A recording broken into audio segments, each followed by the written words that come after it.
Bike விளம்பரங்களில் இது ஓடாது, பறக்கும் என்ற வசனத்தை நாம் கேட்டிருப்போம். ஆனால் இந்த பைக் ஓடவும் செய்யும், அதற்கு ஒருபடி மேலே சென்று தாவவும் செய்யும்.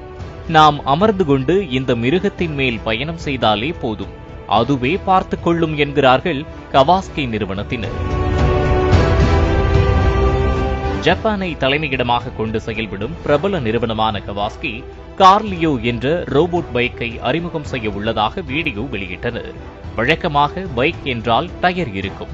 ஆனால் இந்த பைக் 4 கால்களை கொண்டு மிருகம் போன்ற தோற்றத்தை பெற்றுள்ளது. கடினமான மலைப்பகுதிகளில் துள்ளி குதித்து ஓடுவது போலவும், எங்காவது பள்ளம் இருந்தால் தாவி குதிப்பது போலவும் இயங்கும் திறனுடையது.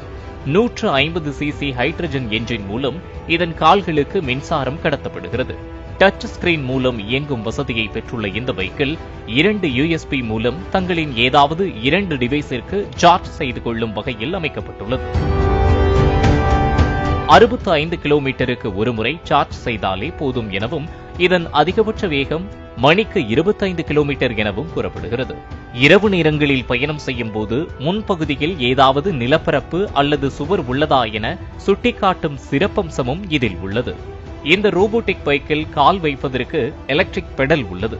இதன் மேல் அமர்ந்து செல்வது குதிரை மேல் ஏறி பயணிக்கும் உணர்வை கொடுக்கும் எனவும் கூறப்படுகிறது. இவ்வளவு சிறப்பம்சம் கொண்ட ரோபோட்டிக் பைக்கை கவாஸ்கி நிறுவனம் 2050ஆம் ஆண்டு அறிமுகம் செய்ய உள்ளதாகவும், இன்னும் எப்போது இவை விற்பனைக்கு வரும் என அதிகாரப்பூர்வ அறிவிப்பை அந்நிறுவனம் வெளியிடவில்லை.